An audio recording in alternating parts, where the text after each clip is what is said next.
ಈ ಹಿಂದೆ ಶಶಿಕಲಾ ವಿಚಾರ ಬಂದಾಗಲೂ ಕೂಡ ಮಾಧ್ಯಮಗಳು ಅದನ್ನು ಹೈಲೈಟ್ ಮಾಡಿವೆ. ಈ ಹಿಂದೆ ಯಾರ್ಯಾರಿಗೆ ಎಂತೆಂಥ ವ್ಯವಸ್ಥೆಗಳನ್ನು ಮಾಡಿಕೊಳ್ಳಲಾಗ್ತಾ ಇತ್ತು ಹೈಲೈಟ್ ಮಾಡಿವೆ. ಆದರೆ ಸುಮಲತಾ ಮೇಡಮ್ ಅವರು MP ಆಗಿದ್ದುಕೊಂಡು ಈ ರೀತಿ ಆಗತ್ತೆ ಅಂತೇಳಿ ಅವ್ರು ಯಾವತ್ತೂ ಹೈಲೈಟ್ ಮಾಡಲಿಲ್ಲ. ಅವರು ಮಾಧ್ಯಮದ ಮೇಲೆ ಎತ್ತಾಕ್ಬಿಟ್ರು ನೀವು ಹೈಲೈಟ್ ಮಾಡಬೇಕಾಗಿತ್ತು ಅಂತೇಳಿ. ಮತ್ತು ನೀವು ಸಂಸದರು ಯಾಕೆ ಆಗ್ತಾ ಇದ್ದದ್ದು? ನೀವು ಸಮಾಜವನ್ನು ತಿದ್ದೋಕೆ ಇರೋದು ನೀವಲ್ಲ. ಮುಖ್ಯವಾಗಿ ಮಾಧ್ಯಮ 4ನೇ ಅಂಗ, ಸಂವಿಧಾನ ಹೇಳಲಿಲ್ಲ. ಕಾರ್ಯಾಂಗ, ಶಾಸಕಾಂಗ, ನ್ಯಾಯಾಂಗ. ಶಾಸಕಾಂಗ ಶಾಸನ ಬರೆಯೋ ಕೆಲಸ. ಇಂಥ ತಪ್ಪುಗಳಾಗತ್ತೆ ಸರಿ ಮಾಡೋಣ ಅಂತ ಚರ್ಚೆ ಆಗಬೇಕಾಗಿರೋದು ಪಾರ್ಲಿಮೆಂಟ್ ಮತ್ತು ವಿಧಾನಸೌಧದಲ್ಲಿ. ನೀವು ಯಾವತ್ತೂ ಮಾತಾಡಿಲ್ಲ. ಡಿ ರೂಪ ವಿಚಾರವನ್ನು ನೀವು ಯಾವತ್ತಾದರೂ ಮಾತಾಡಿದ್ರಾ? ಅವಕಾಶ ಸಿಕ್ಕಾಗಲಾದರೂ ಇಲ್ಲ. ಮತ್ತೊಬ್ಬರ ಮೇಲೆ ಗೂಬೆ ಕೂರಿಸೋದಲ್ಲ. ಯಾವಾಗ ಸಂದರ್ಭಗಳು ಬರುತ್ತೆ ಆವಾಗ ಮಾತಾಡಬೇಕು. ಹಾಗಂತ ಇವಾಗ ಮಾತಾಡಬಾರ್ದು ಅಂತನ? ಮಾತಾಡಲೇಬೇಕಲ್ಲ. ಇನ್ನು ದರ್ಶನ್ ಅವರನ್ನು ಉಳಿಸ್ಕೊಳ್ಳೋದಕ್ಕೆ ಯಾರೆಲ್ಲ ಪ್ರಯತ್ನ ಪಟ್ಟರು ಅನ್ನೋದನ್ನು ನಿಮ್ಮ ಮುಂದೆ ಹೇಳ್ತಾ ಹೋಗ್ತೀನಿ. ಒಂದು ಟೀಮ್ ಕೊಡ್ತೀನಿ ನಿಮಗೆ. ಸಿದ್ದರಾಮಯ್ಯನವರು ಸಿದ್ದರಾಮಯ್ಯನವರ ಆಪ್ತರು ಆಗಿದ್ದರು. ಆದರೆ ಸಿದ್ದರಾಮಯ್ಯನವರು ಯಾವುದೇ ಕಾರಣಕ್ಕೂ ಕೂಡ ಈ ವಿಚಾರದಲ್ಲಿ ಹಸ್ತಕ್ಷೇಪ ಮಾಡಿಲ್ಲ. SPP ಅವರನ್ನು ಬದಲು ಮಾಡಬೇಕು ಅಂತ ಹೇಳುವಾಗಲೂ ಕೂಡ ಸಿದ್ದರಾಮಯ್ಯನವ್ರದಕ್ಕೆ ಎಂಟ್ರಿ ಮಾಡಲಿಲ್ಲ ಅಥವಾ ಯಾವುದೇ ರೀತಿಯಲ್ಲಿ ಹಸ್ತಕ್ಷೇಪ ಮಾಡಲಿಲ್ಲ. ಹಸ್ತಕ್ಷೇಪವಿಲ್ಲದೆ ಈ ಕೇಸನ್ನು ನಡೆಸುವುದಕ್ಕೆ ಮುಕ್ತವಾಗಿ ಸಹಕರಿಸಿದ್ದಾರೆ ಸಿದ್ದರಾಮಯ್ಯನವರು. ಅದರಲ್ಲಿ ಎರಡು ಮಾತಿಲ್ಲ. ಯಾಕಂದರೆ ದರ್ಶನ್ ಅವರ ಆಪ್ತರೇ ಇದ್ದಿರ್ಬೋದು ಅಥವಾ ದರ್ಶನ್ ಅವರು ಎಲೆಕ್ಷನ್ಗೆ ಬಂದು ಕ್ಯಾಂಪೇನ್ ಮಾಡಿರ್ಬೋದು. ಆದರೆ ಯಾವತ್ತೂ ಕೂಡ ಅದನ್ನು ಮಿಸ್ಯೂಸ್ ಮಾಡಿಕೊಂಡಿಲ್ಲ ಸಿದ್ದರಾಮಯ್ಯನವರು. ಅದರಲ್ಲಿ ಎರಡು ಮಾತಿಲ್ಲ. ಈಗಲೂ ಅಷ್ಟೇ ಅವರು ಹಿಂಡಲಗ ಜೈಲಿಗೆ ಶಿಫ್ಟ್ ಮಾಡಿ ಅಂತ ಹೇಳಿದ್ದು ಇದೇ ಸಿದ್ದರಾಮಯ್ಯನವರು. ಇನ್ನು ಸುಮಲತಾ ಅಂಬರೀಷ್ ಲೈಟ್ಲಿ ಬ್ಯಾಟಿಂಗ್ ಮಾಡಿರ್ಬೋದು ದರ್ಶನ್ ಪರವಾಗಿ. ಹಾಗಂತ ಅವರು ವಿರುದ್ಧವಾಗಿ ಹೋಗಲಿಲ್ಲ ಅಥವಾ ಪರವಾಗಿ ಕೂಡ ದೊಡ್ಡ ಮಟ್ಟದಲ್ಲಿ ಬ್ಯಾಟಿಂಗ್ ಮಾಡಲಿಲ್ಲ.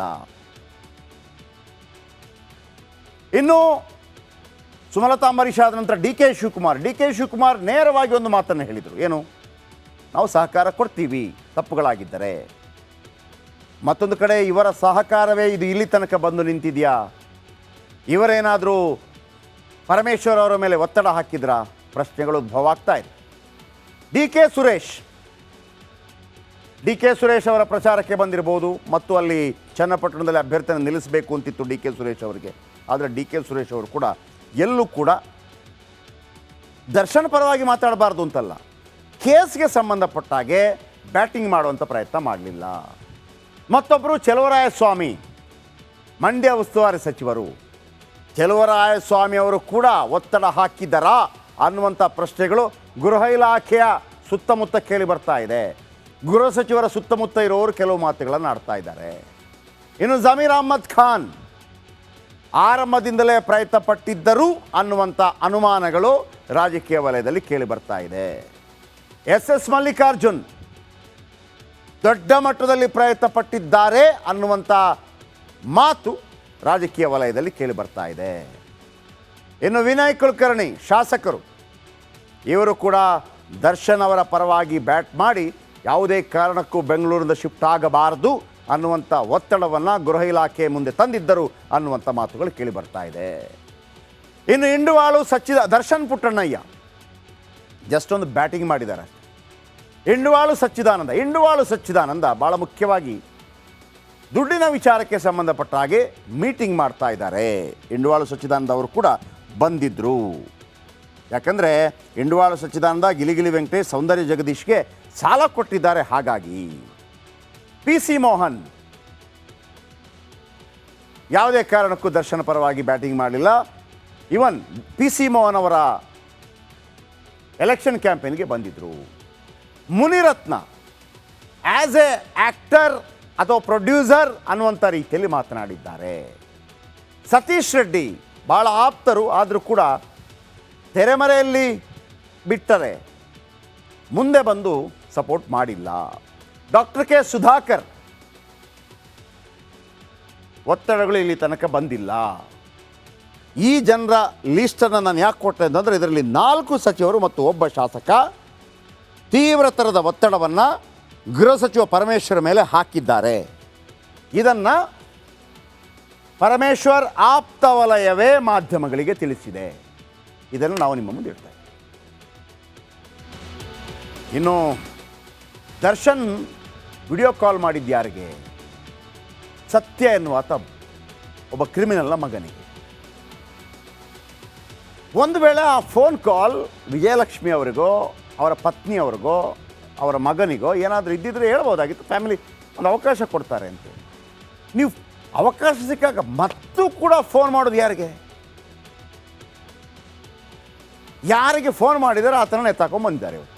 ವಿಡಿಯೋ ಕಾಲ್ ಬಗ್ಗೆ ವರದಿ ಮಾಡಿದ್ದಕ್ಕೆ ಇವತ್ತು ಪೊರ್ಕಿ ಪಟಾಲಂಗಳು ಗುಂಡಾಗಿರಿ ಮಾಡಿದ್ದಾರೆ. ರೌಡಿ ಶೀಟರ್ ಸತ್ಯನ ಚೇಲಾಗಳು ರಿಪಬ್ಲಿಕ್ ಕನ್ನಡ ವರದಿಗಾರನ ಮೇಲೆ ಹಲ್ಲೆಗೆ ಯತ್ನಿಸಿದ್ದಾರೆ. ಸೆಂಟ್ರಲ್ ಜೈಲ್ ಮುಂದೆ ರೌಡಿಸಂ ತೋರಿಸಿದ್ದಾರೆ. ಏನಾಯ್ತು ಅಲ್ಲಿ ಬನ್ನಿ ನೋಡೋಣ.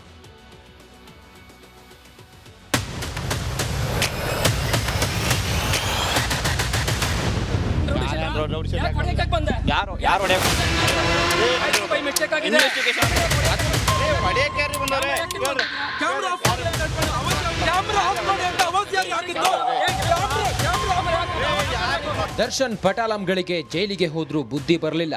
ಬುಡಾಂಗ ಗ್ಯಾಂಗ್ಗೆ ಕಾನೂನು ಭಯಾನೇ ಇಲ್ಲ. ಜೈಲಿನಲ್ಲಿ ದರ್ಶನ್ ವಿಡಿಯೋ ಕಾಲ್ ಮಾಡಿದ್ದನ್ನ ಬಯಲಿಗೆಳೆದಿದ್ದಕ್ಕೆ ಪೊರ್ಕಿ ಪಟಾಲಂಗಳು ಉತ್ತರನ ಪೌರುಷ ತೋರಿದ್ದಾರೆ. ರಿಪಬ್ಲಿಕ್ ಕನ್ನಡದ ವರದಿಗಾರರ ಮೇಲೆಗೆ ಹಲ್ಲೆ ಮಾಡೋಕೆ ಯತ್ನಿಸಿದ್ದಾರೆ.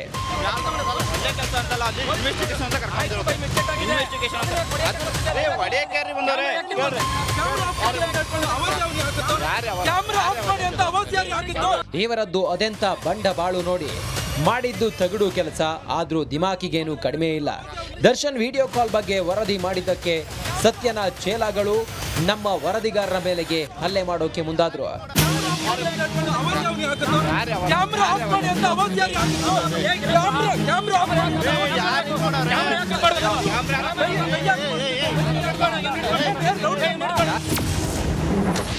ಗೂಂಡಾಗಿರಿಗೆ ಹೆದರಲ್ಲ ರಿಪಬ್ಲಿಕ್ ಕನ್ನಡ. ನಿಮ್ಮ ತಗಡು ಕೆಲಸ ತೋರಿಸಿದ್ರೆ ಉರಿನಾ? ಅಷ್ಟಕ್ಕೂ ಆಗಿದ್ದೇನು ಅಂತಾನೆ ಹೇಳ್ತೀವಿ ಕೇಳಿ. ಜೈಲಿನಲ್ಲಿರೋ ದರ್ಶನ್ಗೆ ರೌಡಿ ಶೀಟರ್ ಸತ್ಯ ವಿಡಿಯೋ ಕಾಲ್ ಮಾಡಿದ್ದ. ಬಳಿಕ ಆ ವಿಡಿಯೋನ ಚೇತನ್ಗೆ ಕಳುಹಿಸಿದ್ದ. ಹೀಗಾಗಿ ಚೇತನ್ನ ಎತ್ತಾಕೊಂಡು ಪೊಲೀಸರು ಡ್ರಿಲ್ ಮಾಡ್ತಿದ್ರು. ಈ ಬಗ್ಗೆ ರಿಪಬ್ಲಿಕ್ ಕನ್ನಡ ವರದಿ ಮಾಡಿತ್ತು. ಎಷ್ಟಕ್ಕೂ ಉರ್ಕೊಂಡ ಚೇತನ್ ಚೇಲಾಗಳು ಸೀದಾ ನಮ್ಮನ್ನ ಹುಡುಕಿಕೊಂಡು ಪರಪ್ಪನ ಅಗ್ರಹಾರಕ್ಕೆ ಬಂದ್ರು.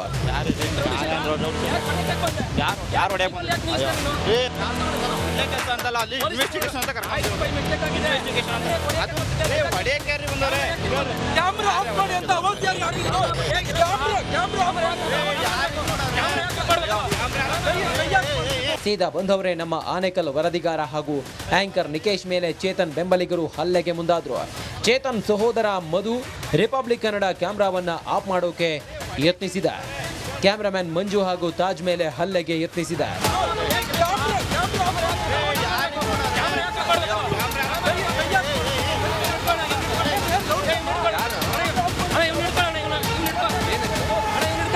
ಈ ಬುಡಾಂಗಿರಿ ನೋಡಿದ ಪೊಲೀಸರು ಕೊನೆಗೂ ಬಂದು ಚೇತನ್ನ ಎತ್ತಾಕೊಂಡು ಹೋದ್ರು.